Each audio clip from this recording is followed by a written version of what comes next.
એક ભાઈ ને બાપુ વેચ જમીન હાટું હગો ભાઈ હગા ભાઈ ને મારી નાખે. એક જાય ઉપર ને એક જાય જેલમાં. એટલે જ સંતોએ કીધું કે ધરતી રાજા રામની કોઈની પૂરી કરી નહીં આશ, આની માથે કંઈક રાણા રમી ગયા ને કંઈક વિયાઈ ગયા નિરાશ. પછી જેલમાં પૂર્યો એની આપણે ખબર કાઢવા જાય ને તો એ શું કે ખબર, એ કે ઓલું પોસાવી ગયું જાય ભલે જાય પણ મને આમાં જ બારો કઢાવો.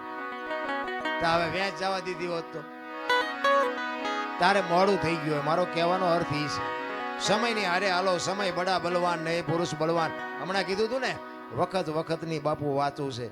અર્જુન જેવો બાણા વળી બાપુ આમ ગાંડીવની પણસ પકડીને છૂટી મૂકે ને કુરુક્ષેત્રના મેદાનના પડ ધ્રુજે. અને ભીષ્મની સામે બાપુ ઈ ઉભો રહે, બીજાની તાકાત નહીં. અને એ શિખંડીને આગળ રાખ્યો ને કે ભીષ્મની સામે ઉભું રહેવું એટલે ઈ અર્જુન બાપુ હસ્તિનાપુર થી દ્વારકા જાતો તો લૂંટાઈ ગયો, સમય વિયો ગયો. એમ સમયની બલિહારી છે. સમય હારે હાલો. વર્તમાનમાં જીવો બાપુ, ભૂતકાળને ભવિષ્યકાળને સંભાળવાની જરૂર જ નથી.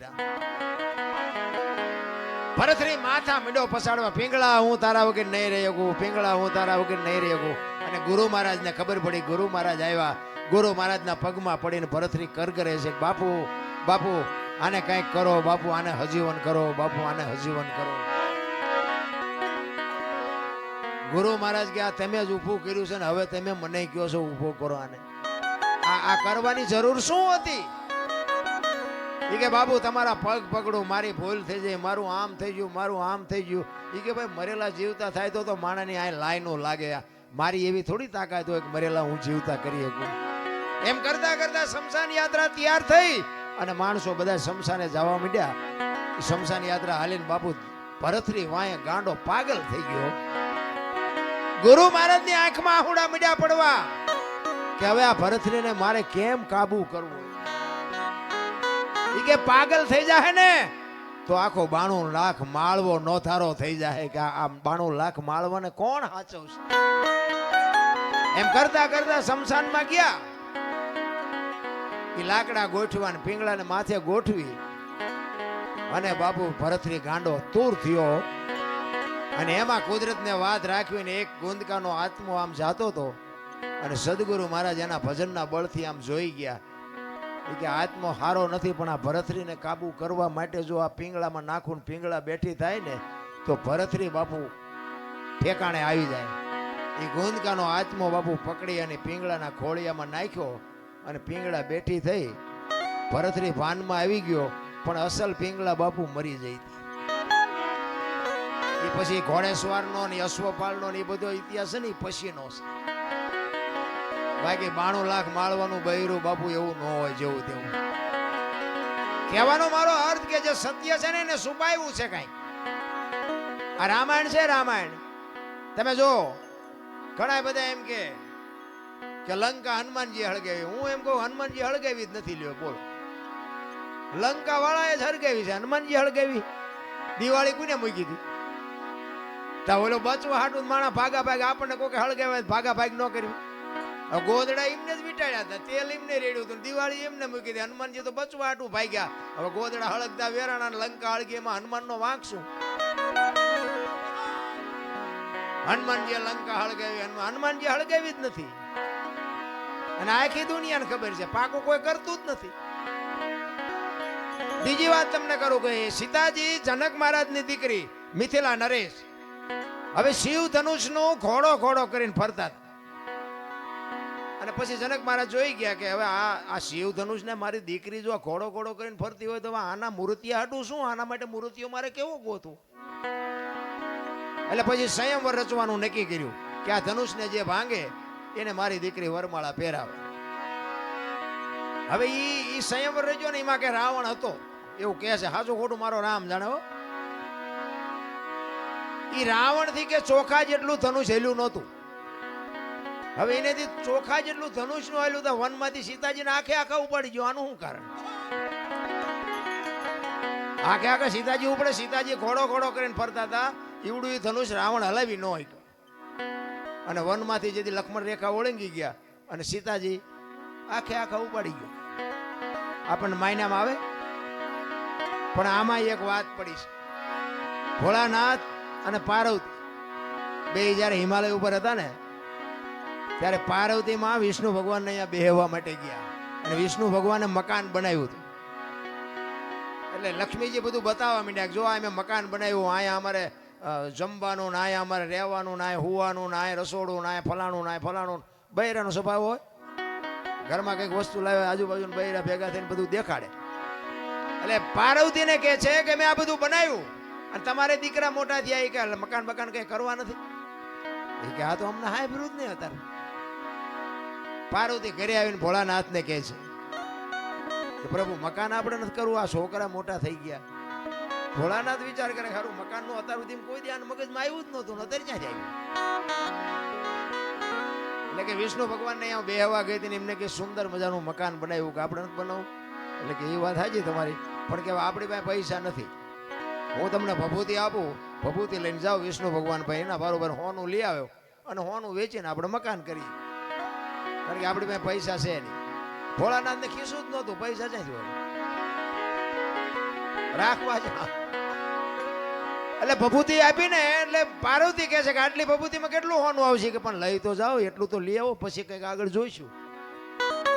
એ ભભૂતિ લઈ અને પાર્વતીમાં ગયા છે અને ત્યાં જઈ અને પછી કીધું કે આના બરોબર અમને હોનું આપો. હવે સાબડા મૂક્યો, ભોળાનાથની ભભૂતિ ઊંચી થાય. બાપુ હોનાના ઢગલા મીડ્યા કરવા હો, ગાડા ભરી ભરીને હોનું મીડ્યું જવાનું, સાબડું ઊંચું ન થાય. હવે અહીંયા ઢગલે ઢગલા થયા હોનાના. પછી કે આટલું બધું હોનું જતા ઈંટું પાણાનું શું માથાકૂટ કર્યું, હોનાનું જ બનાવાય નહીં. એ હોનાનું મકાન બનાવ્યું અને વાસ્તુ પૂજન કરવા માટે તેથી સારામાં સારો ને વિદ્વાનમાં વિદ્વાન બ્રાહ્મણ રાવણ, એ રાવણને બાપુ અહીંયા વાસ્તુ પૂજન કરવા માટે બોલાયો. એ વાસ્તુ પૂજન કર્યું ને પછી ભોળાનાથને તો ખબર, એ તો બાપુ ત્રિલોકનો નાથ, એને ન ખબર હોય. એટલે પેલા પાર્વતી પાસે ગયા કે આ ભૂદેવને શું આપશું આપણે દક્ષિણામાં. એ કે એને રાજી કરી દો, જે માગે આપી દે. એ કે જો જે માગશે આપી દે, પછી મારી માએ લોહી ન પીતા. કારણ કે હવે આપણે એક પ્લાસ્ટર કર્યું હોય તો બૈરું રાજીનું રેડ થઈ જાય, બદલે આખું હોનાનું મકાન એટલે બૈરું રાજી કેટલું હોય. એ કે એને જે જોઈએ આપી દો, પણ એનું મન છે જ નહોતું ભાઈ. એ કે વાંધો નહીં. અહીંયા ગયા, રાવણને કીધું ભૂદેવ બોલો હું આપું. એ કે જે આપવું એ આપો ને. કે ના તમે માગો એ આજ આપવું છે. એ કે આવું મારે એક મકાન જોયું છે. ભોળાનાથ કે તથાસ્તુ. પાર્વતી પાસે આવ્યા. એ કે હાલો કે ચિંપા કે મહણિયામાં. એ કે કાં. એ કે આ ભોળા મેં બામણને આપી દીધું દક્ષિણામાં. એ કે હું કામ આપ્યું. એ કે કકડાટ ન કરશો, તમને પેલા પૂછીને ગયો તો કે માગે એ આપી દઈશ. અને પછી બાપુ પાર્વતી ગયા અહીંયા રાવણની પાસે અને રાવણ પાસે જઈને બાપુ પાર્વતી કહે છે કે ભૂદેવ ભૂદેવ માંડ માંડ મકાન બનાવ્યું, તમે લઈ લીધું ને, લઈ લ્યો, પણ આ મકાનને જો એક દી ભડકે ન બાળું તો હું શક્તિ નહીં લખવું, અહીંયા લખી લેજો. આ સીતાજીને બાપુ અહીંયા જવાનું જ હતું, નકર સીતાજીની બાપુ એની સામે દ્રષ્ટિ પડે ને તો રાવણની રાખ બાપુ આ ધરતી ઉપર ન પડે, રાખ ઉડી જાય. ઈ દીકરી હતી સીતાજીને. તમે શું માનો છો? એની તાકાત જ નથી કે રાવણ એની સામે દ્રષ્ટિ કરે. અને રાવણે બાપુ સીતાજીને ઉપાડ્યા ને તારે માં કહીને ઉપાડ્યા છે કે માં તું આવ્યો ને તો મારો બાપ આવે, અને ઈ મને મારે ને તો મને મુક્તિ મળે, અને અહીંયા આવે ને તો મારી લંકા પવિત્ર થાય. બાપુ રાવણ જેવો તેવો નહોતો. ચાર વેદ જેના મોઢે હોય, નવ ગ્રહ જેને ઢોલીએ બાંધ્યા હોય, પવન પાણી ભરે વાહ વાસીદું કરે, ગણે ગાયું ચારે, રવિ રસોઈ બનાવે, શિવ જેનો ભંડારી હોય, યમના દૂત બાપુ એને રજા લેવા આવવું પડે કે અમે એનો જીવ લેવા જઈએ. એ અને આ ધરતી ઉપર 14 ચોકડીનું રાજ કર્યું રાવણે. સતયુગ, દ્વાપર, ત્રેતા ને કળિયુગ, 4 યુગની એક ચોકડી થાય. 14 ચોકું ને 56 યુગ સુધી આ ધરતી ઉપર રાવણ રહ્યો છે, એવું કહે છે સંતો. કેટલું એનું તપોબળ છે, કેટલો વિદ્વાન છે. અને રામ ને બાપુ ઠેઠ ત્યાં સુધી થકો થયો તો બાપુ એનું ભજન તો કઈક હશે ને. પણ આપણને છે ને કઈ આમાં સમજાતું જ નથી. આપણે મને તો એમ થાય કે ચારે બાજુ કથાયું વંચાય છે, ધૂનું બોલાય છે, ભજન થાય છે, માતાજીના માંડવા થાય ને, હવન થાય ને, પ્રતિષ્ઠાયું થાય ને, મંદિર થાય, તો બગાડ કાં નથી ઉભો રહેતો? વિચારવા જેવું તો છે ભલામણા. કઈ આપણા ગઢ આવું કઈ કરી જ નહોતા શકતા. તો આ ચોરી ને લોટપાટ ને મારી નાખવાને, તોડી નાખવાને, અત્યાચાર ને ગમે એની દીકરી ઉપાડી જાવી, આ બધું તમે જોવો તો ખરા કેટલું બધું અંધારું હાલ્યું જાય. તો આ કથા વંચાય છે ખોટું છે? એ કેમ કેવું ખોટું છે? હવે આમાં માણસના જીવનમાં જો ઉતરે નહીં આ વાત, તો આ કથામાં ફાયદો કોને? મંડપ વાળાને, સાઉન્ડ વાળાને, સાજિંદાને, અમારા જેવા કલાકારને, રસોઈયો હોય એને, બાકી કોને ફાયદો? હવે તો આ 2-5 લાખ રૂપિયા 10 લાખ રૂપિયા આમાં નાખવા તેના કરતા પાદરા ગાયું ખડમાં દઈ દીધા હોય તો ગામો ગામ કથાયું વંચાય. ગામો ગામ અમારે તો રોજ ફોન આવે કે અમારે પ્રોગ્રામ રાખો, અમારે રાખો. અમે પછી કહી દે કે આટલા થાય છે, કથાયું કરો જે કરો એ. અરે બધું ડીંગો ડીંગ હાલે ભલામણ. મને એમ થાય કે આ ખોટું છે એવું નથી કહેતો, પણ બગાડ અટકવો જોવે બાપુ. જો આ સત્ય હોય અને ઓલા કે ને કે કાં તો ઓલામાં ફેર ને કાં તો ઓલામાં ફેર, સત્ય હોય તો આ બાપુ દુનિયામાં કંઈક, હું એમ કહું છું કે 5,000 50,000 માણા ભેગું થાય તેમાં 10 તો સુધરવા જોવે કે નહીં. અમે એક જગ્યાએ આમ ગુજરાતમાં ક્યાં ગયા હતા, ગામનું નામ ભૂલાઈ ગયું, કથા એટલે અમે જોયું કે કથા છે, એમ ગાડી આંકતો એ વખતે, એટલે અમારે થોડોક ટાઈમ હતો, કીધું હાલો ને આપણે કથામાં જઈને બેહી. હવે એમ અહીંયા બેઠા કથા ચાલુ હતી ને એમાં 2 જણા બાજ્યા. બોલો, હવે કથા ચાલુ હોય એ વખતે જો બાજે માણા તો એમાં બહાર તો કઈ મગજમાં ઉતરે જ છે. એમાં એકને દવાખાને લઈ જવો પડે. બોલો, હવે આમાં પતિ જો હોય તો કથાના માંડવાનું શું થાય ને ઓલા વક્તાનું સાજિંદાનું શું થાય? અરે બાપુ કઈક ઊંધું રંધાય છે, મને એવું લાગે. સાચું ખોટું તો મારો નામ જાણે. ખોટું છે એવું આપણે નથી કહેતા. રામ કથા ખોટી નથી, ભાગવત કથા ખોટી નથી, પણ આ અટકતું નથી. એટલે મને એમ થાય કે આનો કંઈક પાવર ઘટી ગયો ગમે એ થયું. બાકી તો રામાયણ છે તો રામાયણ છે ભલામણ. એક હું તો એમ કહું છું, ઘરમાં એક રામાયણ નાનું મોટું પુસ્તક હોય ને, જિંદગીમાં કોઈ દી બાપુ મોળો પ્રસંગ નો આવે કરી. રામાયણ એવો ગ્રંથ છે ભલા. તુલસીદાસ મહારાજે રામાયણમાં એક સાખી લખી કે સુનહું ભરત ભાવી પ્રબળ જીવન મરણ જસ અપજસ નફો નુકસાના વિધિના વિધાન. જીવન મરણ જસ અપજસ નફો અને નુકસાન, 6 વસ્તુ બાપુ હજી આજની તારીખમાં કોઈને ખબર નથી. આપણે આ દુનિયામાં આવ્યા કેવી રીતે કોઈને ખબર હોય તો મને કયો, અને જવાનું છે કેવી રીતે એ કોઈને ખબર હોય તો કયો. જીવન મરણ ની ખબર નથી તો આની જ વાત કરો ને. અમે અહીંયા આવ્યા છે, અમને જ મળે અબજ મળે એ અમને ખબર છે. 5 જણા સારું એ કે 5 જણા એમ કે બોલે વારો જ ન આવવા દીધો બીજાનો. જ મળવાનો છે કે અબજા મળવાનો એ કોઈને ખબર નથી. જીવન મરણ જસ અબજસ નફો અને નુકસાન. ગમે એ માણસ ધંધો કરે ને બધા નફા હાટું જ કરે છે, કોઈ નુકસાન હાટું નથી કરતું, પણ બધા નફો થતો જ નથી. આ 6 વસ્તુ કોઈના હાથમાં નથી. આ વશિષ્ઠ મહારાજે ભરતને કીધેલી. ક્યારે? રામચંદ્ર પરમાત્મા વનમાં ગયા, ભરત મોસાળમાંથી આવ્યો ને એટલે ભરત રોવે છે. એટલે એ વખતે વશિષ્ઠ મહારાજ કહે છે, ભરત સુનહું ભરત ભાવી પ્રબળ જીવન મરણ જસ અપજસ નફો અને નુકસાન. આ વિધિના વિધાન છે. હું વશિષ્ઠ જેવો મહારાજ હાજે મેં નક્કી કર્યું હતું કે હવારે રામને ગાદી ઉપર બેહાડવાના, અને 12 કલાકની એક રાત જઈને તો આખું ચકડું ફરી ગયું. હું કાંઈ ન કરી શક્યો. આ વિધિના વિધાન છે. અને આવડી આજ સાખી તુલસીદાસે રામાયણમાં લખી, અને એમાં એનું વર્ણન કર્યું કે આમાં જીવન કોને મળ્યું, મરણ કોને મળ્યું, જ કોને મળ્યું, અબજ કોને મળ્યો, નફો કોને થયો, નુકસાન કોને થયું. રામાયણમાં ઈ કે નુકસાન કોને થયું અને નફો કોને થયો. તો નુકસાન બાપુ રામની માં કૌશલ્યાને થયું. જુવાન જો દીકરો ને વહુ બે વનમાં જતા હોય તો માં માથે તેથી કેવી વીતી છે. નુકસાન થયું કૌશલ્યાને, નફો થયો સબરીને. બાપુ રામ ને અહીંયા જવું પડ્યું. કાંઈ લેવા દેવા નહીં. ભીલડીની દીકરી બાપુ, કોઈ વેદનું શાસ્ત્રનું માણાનું ગામનું કોઈ જ્ઞાન નહીં. રામને અહીંયા જવું પડ્યું. સબરીને બાપુ નફો થયો ને હગી જનેતાને નુકસાન થયું. તો કે જીવન કોને મળ્યું અને મૃત્યુ કોને મળ્યું? મૃત્યુ મળ્યું રાજા દશરથને. રામ જેવો દીકરો હોવા છતાંય બાપુ મૃત્યુને રોકી ન શક્યો. મૃત્યુ મળ્યું દશરથને, જીવન મળ્યું અહલ્યાને. હરાપમાંથી મુક્ત થઈ ગઈ. તો કે આમાં જ કોને મળ્યો ને અબજ કોને મળ્યો? અબજ મળ્યો કઈ ને, અને જ ખાટી ગયા વાંદરા. તેથી રામને કોઈ નો કામમાં આવ્યા, વાંદરા જ કામમાં આવ્યા. આખી અયોધ્યાને ખબર હતી. ક્યારે? લક્ષ્મણ મૂર્છિત થઈ ગયો ને હનુમાનજી મહારાજ જ્યારે સંજીવની લેવા ગયા અને લઈને આવતા હતા ને ભરત જોઈ ગયો. એ કે રાક્ષસ કોક પર્વત લઈને જાય છે, મારા ભાઈની વનમાં છે, અહીંયા નાખશે ને તો કંઈક નુકસાન કરશે, એટલે આને પાડું હેઠો. એ બાણ મારીને હનુમાનને હેઠા પાડ્યા ને એ વખતે હનુમાનજીએ આખી ડિટેલ આપી કે આવી પરિસ્થિતિ છે, લક્ષ્મણ રે એવું નથી, અને હું એની સંજીવની લેવા માટે જયો હતો અને એટલા માટે આ તમે મને આ પાડ્યો. હવે દીવ ગયા પહેલા ન પગું, લક્ષ્મણની જોખમ થઈ જાય. આખી અયોધ્યાની વસ્તીને જાણ થઈ કે લક્ષ્મણની આ પરિસ્થિતિ છે, પણ જ્યા નહીં કોઈ. ભરતે કીધું કે બાણ ઉપર બેસી જાઓ, હાલો હું તમને મોકલી દઉં.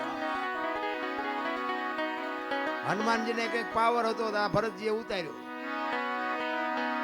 કારણ કે બાપુ વસ્તુ છે ને કઈક છે. રામાયણ છે તમને મને આ એક રસ્તો બતાવવા માટેનો ગ્રંથ. સીતાજી લક્ષ્મણ રેખા ઓળંગી ગયા અને હરણ થયું. મેં કીધું એમ સીતાજીનો બાપુ કોઈ એની માથે દ્રષ્ટિ ન કરી શકે, પણ આપણને આ માર્ગ બતાવ્યો છે કે જે બાપુ લક્ષ્મણ રેખા ઓળંગી જાય ને એનું આ દુનિયામાં હરણ જ થાય. લખવું હોય તો લખી લેજો. પછી બાપને હોય ને દીકરાને હોય ને માને હોય ને વહુને હોય ને દીકરીને હોય, મર્યાદા કોઈ મૂકી દે એટલે બાપુ હરણ જ થાય. રાવણ મરી ગયા હું માનતા નહીં, ગામો ગાયમ છે રાવણ, પણ જે મર્યાદા મૂકી દે એટલે આ દુનિયામાં હરણ જ થાય. બાકી વાતમાં કાંઈ છે. એક સબરીનો પ્રસંગ કહી પછી મારી વાણીને વિરામ. સબરી બાપુ હમણાં મેં ગુરુની શિષ્યની વાત કરી ને, મૂળદાસને હજી સાંભળવાના છે. મૂળદાસ બાપુની વાત લઈ લો હાલો ને, પછી સબરીને વાહે રાખો. મારે જોકે જ્યાં જઉં છું ને ત્યાં મને બે ત્રણ વખત બેહરી અને કાઢ લે શીખ મારી પાસે શું કાઢવું. બધા સાંભળેલો જ છે મને, આમાં કઈ નવું તો કઈ છે નહીં. એટલે એ તો મને ખબર છે, નહીં બોલી કોઈ નહીં બોલાવે એ ખબર છે. પણ આ દેહ ને એક દી બાપુ દુનિયા દિવાળી જ મૂકવાની છે. બાકી એક દેહ થી જો 5 આત્માને આનંદ આવતો હોય તો એમાં લડી લેવાય, એમાં કઈ સવાલ જ નથી. મારે લાગે હું એવો કોઈ મોટો કલાકાર નથી, પણ એવી ગુરુ મહારાજની, મારા માતા પિતાની, કંઈક તમારા ભાઈબંધ દોસ્તારોની કૃપાથી આ મારો દીકરો રહ્યો પૂછો, આના નંબર જ મેં આને આપ્યા. તારા નંબરથી વાત કરજે ને મને કોઈ બપોર હુવાય નહીં દે. દરરોજ 10, 15, 20 10, 15, 20 ફોન આવે, અમારે પ્રોગ્રામ કરો, તમે કયો એ પૈસા ના આવો ના આવો. કહેવાનો મતલબ કે કાંઈક ગુરુ મહારાજની કૃપાથી મળ્યું છે એટલે બોલાવે. મારા ગામમાં કેટલાય ડાયા માણા નહીં હોય મારા કરતા, પૈસાદાર છે, મારા કરતા રૂપાળા છે, આબરૂ વાળા છે, બધું એ છે, કોઈ નથી ફોન કરતું. એટલે એ ગુરુ મહારાજની કૃપા છે અને બધા સાંભળે છે એટલા માટે. પણ મારો કહેવાનો મતલબ એ છે કે જે આ મૂળદાસની વાત કરીને કે કોકનું ઝેર પીવે ને કોકના હાથમાં ને, અમારે અહીંયા હમણાં વડનગરમાં એક પ્રોગ્રામ હતો ને, ઓલું માવઠું થયું હમણાં. હવે આના જેવો મારો પ્રેમી મને કે બાપુ મારા બાપુ વે ગયા છે ને મારે ભજન રાખવા છે. ખર્ચો કેટલો, નાનો માણા બિચારો મજૂરી કરે. મેં કીધું ખર્ચ કાંઈ ન થાય, તારે ભજન રાખવો ભજન થઈ જાય. પણ મને કે મને અંદાજ તો ગયો, મેં કહ્યું એક નાળિયેર લઈ આવજે, બીજું કાંઈ કરવાનું નથી. અને આ મેં કહ્યું ઉસ્તાદના ને બેનજાવાળાના મેં કહ્યું અમે ભાઈબંધ દોસ્તાર 50 કાઢીને એમને આપી દેવું. એ કે ના ના એમ તો કે હું સાઉન્ડ બાઉન્ડ લાવીશ. એ મેં કહ્યું તારે લાવવું લાવજો ને, આપણે સાઉન્ડ વગેરે ભજન થાય છે. અમે એ લઈ આવ્યો બિચારો, સાઉન્ડ લઈ આવ્યો અને કુદરતને કરું. ચતુરભાઈ અમે બે હતા ને, ચતુરભાઈ મેં કહ્યું તમે ગણપતિ માંડો. એ ગણપતિનું બાબુ ભજન પૂરું ન થયું, વરસાદ મળ્યો ખાબકવા. હવે બજારમાં રાખેલું એ કાગળ ને બાગળ ને બધું સાઉન્ડ ઉપર રાખ્યું. હવે બે એવું જ છે નહીં. ઓલાનો ભાવ બિચારો અંદરથી એટલો બધો દુઃખી થયો કે મારે ભજન કરવા હતા મારા બાપા વાહે, અને ભજન હવે વરસાદ નહીં કરવા દે. એટલે મેં કહ્યું તું મોડો પડીમાં, તારે ભજનનું જ કામ છે કે બીજું કંઈ કામ છે? પણ કે હવે આમાં મેં કીધું આ પણ તારી ઓરડી તો છે ને, પણ કે ઓરડી છે એમાં કે હમાય એવું જ નથી કાંઈ. એ કે મારી પાસે મોટી શેટી પડી છે, મારી પાસે 8-8 10 જણા. મેં કહું આપણે છીએ 10 જણા જ તે, પણ મને કે ઓલી શેટી કે અડધો રૂમ રોકી રાખે. મેં શેટીમાં તમે સડી જઈશું, તમે હેઠા બેસજો. એ કે પણ સાઉન્ડ ક્યાં રાખવું? મેં સાઉન્ડ જોતું જ નથી. અને ચતુરભાઈને તમારે પૂછવું હોય પૂછજો, વગર સાઉન્ડે બાપુ ભજને કર્યા, થાળે કર્યો, ધૂને કરીને પરભાતી કરીને ઊભા થયા. બાપુ એનું હયું એવું ટાઢું થયું ને કે બાપુ મને એમ હતું વરસાદ આવ્યો હવે ભજન નહીં થાય. કહેવાનો મારો મિનિંગ કે ભાવ છે, પ્રેમ છે, અને અમને આપ્યું જો પીરસીને તો અમારા જેવા નમાલાય કોણ કહેવાય ભલા? મારે માણાની કોઈ જરૂર ન હોય. મને તો એવા અધિકારી 5 બેઠા હોય ને એટલે મને એમ થાય શું અમને આપી દઉં. બાકી તો કોઈ બાપુ અમારે અહીંયા કોઈ કોથળા નથી નાખી જવાના. પણ મારો કહેવાનો મિનિંગ એ છે કે આ કંઈક લેવા જેવું છે, આ કંઈક ખાવા જેવું છે. આમાંથી 2 જણાને મારી વાત ગળે ઉતરે ને એટલે મને એમ થાય કે મારી રાજ સુધરી છે, બસ બીજું કાંઈ છે નહીં આમાં. કોકના જીવનમાં બાપુ કોકના દુઃખમાં જો ભાગ પડાવી શકી ને તો જ મારો નાથ નોંધ કરે, બાકી એમ નામ નથી થાય એવું. આ મૂળદાસ હાંજનું ટાણું વાયુનો કાંઠો ને બાપુ માળા કરતો હતો અને એક જુવાન દીકરી કુએ પડવામાં આવી અને આમ કુવામાં ધોબકો મારવાની તૈયારી કરી અને બાપુ જોઈ ગયા, હડી કાઢીને બાવડું પકડી લીધું. હા હા બેટા શું કામ? એ કે બાપુ મને મરવા દો. એ કે પણ શું કામ મરવું છે? આ માણા જેવો અવતાર મળ્યો છે, મરવું છે શું કામ? એ કે બાપુ મારા જીવનમાં એક ભૂલ થઈ ગઈ છે, હું મોઢું નથી બતાવી શકું એવું. પણ કે છે હું આ કુવામાં પડીને બીજી ભૂલ કરવી છે? એ કે એમ નહીં, પણ એ કે હું કહી શકું એમ નથી, પણ કે શું વાત? એ કે બાપુ મારા પેટમાં બાળક છે ને, બાળકના બાપનું નામ લઈ શકું એમ નથી. લઉં ને તો જીવવા દે ને, પણ લઈ શકું એમ નથી. કારણ કે એવા મોટા માણા હોય તો બાપુ આવા જ કોકના ધંધે લગાડે ને.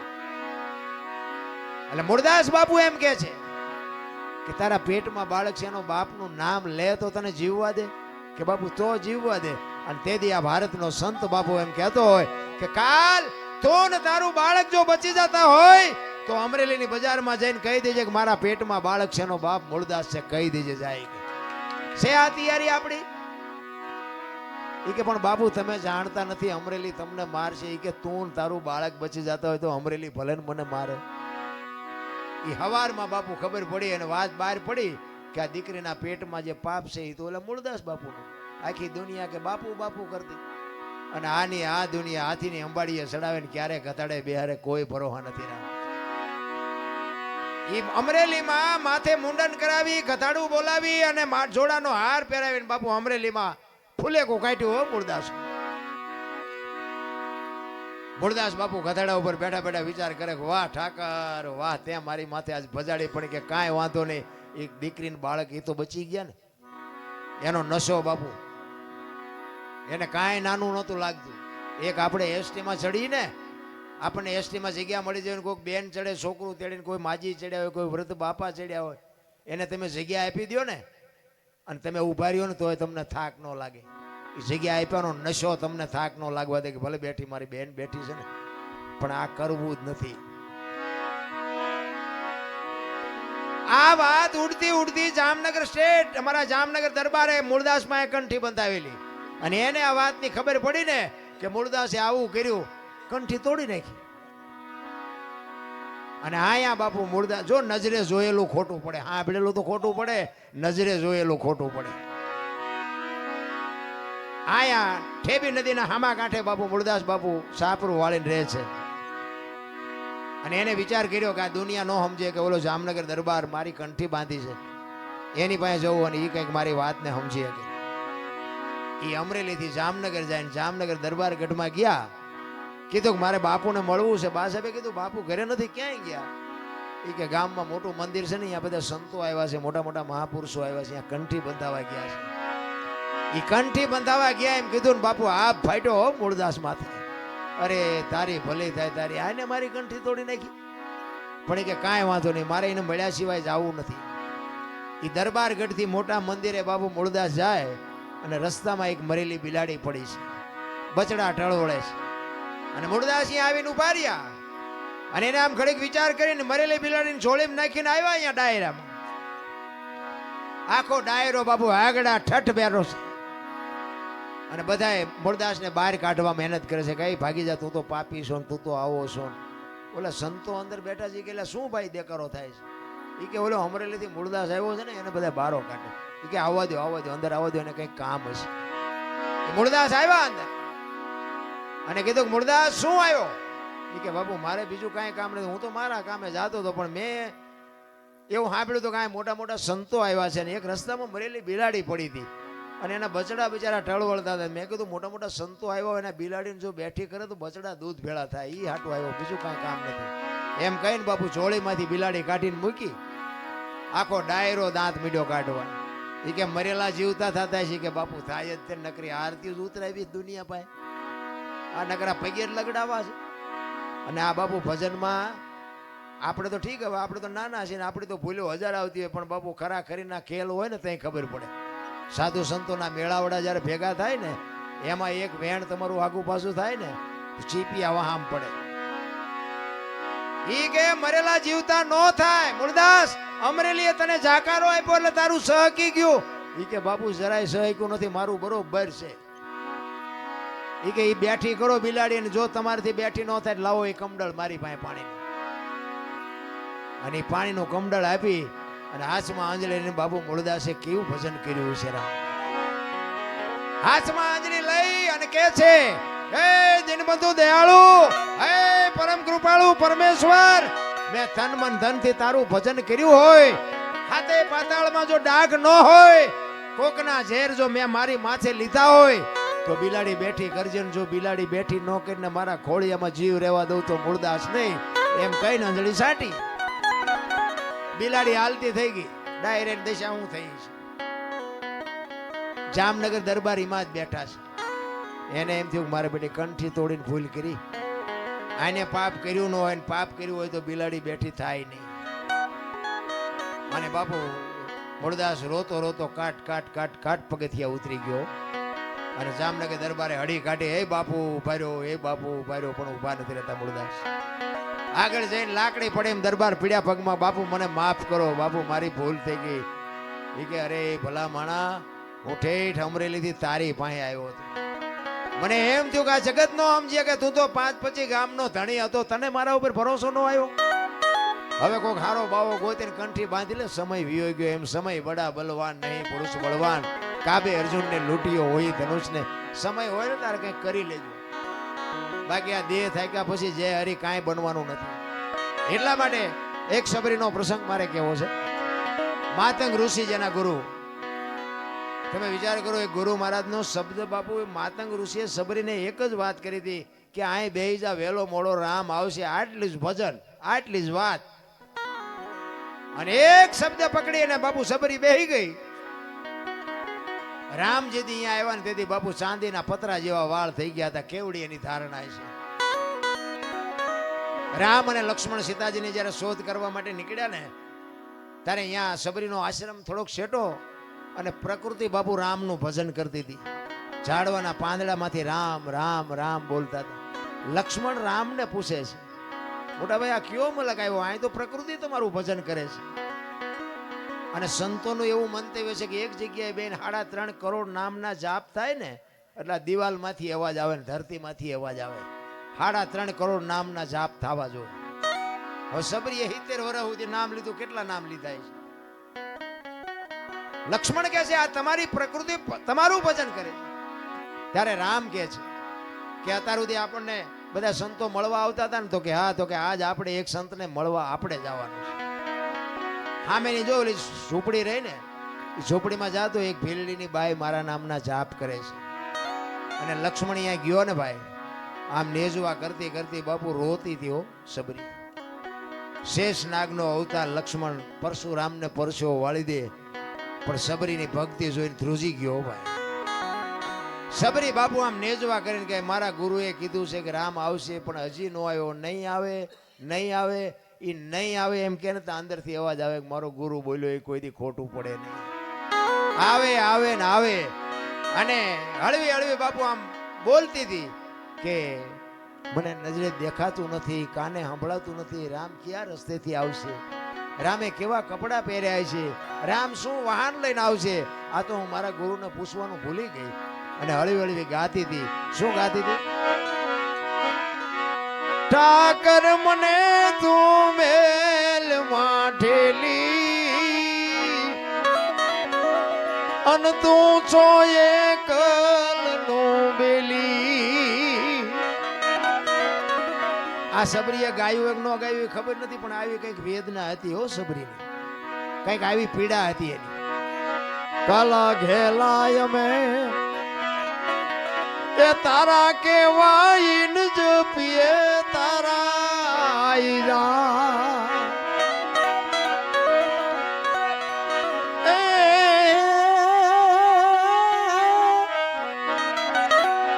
તારી હારે મારે જૂનો નાતો.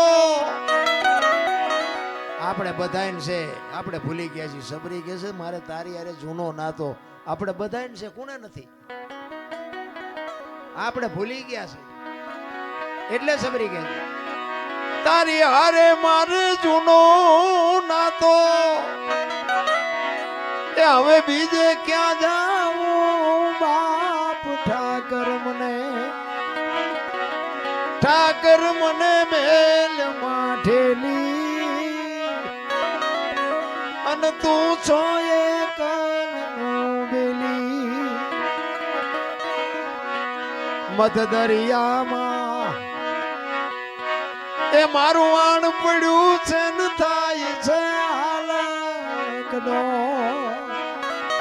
આ સંસારના સાગરમાં બાપુ આપણા બધાયના હોડા હાલ્યા જાય છે એ તો એવો કોઈક સમર્થ સદગુરુનો જો સત્વારો હશે ને આપણે કંઈક લગામ હોપીએ છે ને તો જ કાંઠે ફૂગવાના છે નગર બાપુ ગલોટિયા ખાઈ જવાના હોય છે આ કોરોના આવ્યો ત્યાં હારા હારાના ગલોટિયા ખાઈ ગયા કોઈ નો બચાવી એટલે સબરી કહે છે કે આ મારા સંસારના સાગરમાં મારું હોડું હાલ્યું જાય મારા બાપ શું જો આ કાંઠે ફુગાડ તો ફૂગે એવું છે મધ દરિયામાં એ મારું વાણ પડ્યું છે ને થાય છે હાલકડો અમારા વાણનો ખારવો બની એ ઉતારજે ભાવ પાર ઠાકર મને મેલ માઠેલી તું છો મહાભારતના યુદ્ધમાં બાપુ કૃષ્ણ પરમાત્માને લગામ હોપી ને એટલે પાંડવો જીત્યા એમ ડાયો માણા હોય ને એને લગામ હોપી દેવાય આપણા ઘરના કામ હોય વ્યવહારિક કામ હોય ગામનું કામ હોય ડાયા માણાને હોપી દેવાય આપણે ઠેકડા ન બહુ ભરાય જેને જેને બાપુ લગામો હોપીને એના કામ સુધરી ગયા સબરી બાપુ કહે છે કે મારા નાવડાને તો તું લગામ પકડી અને જો કાંઠે ફુગાડી તો ફૂગે એવું છે નગર અમારા નાવડા ક્યાં જાય એનો કોઈ નેઠો નથી રહ્યો પછી છેલ્લી ઘડીમાં સબરી કહે છે કે પેલા ઓલા વાણિયા ધિરાણ કરતા અને દિવાળીએ બાપુ શોખ વહીવટ કરવો પડતો અને એનું જ્યાં સુધી બાપુ લેણું ન પતે ને ત્યાં સુધી બીજો વાણિયો આપણને આપે નહીં સબરી એમ કહે છે એનો દાખલો આપે છે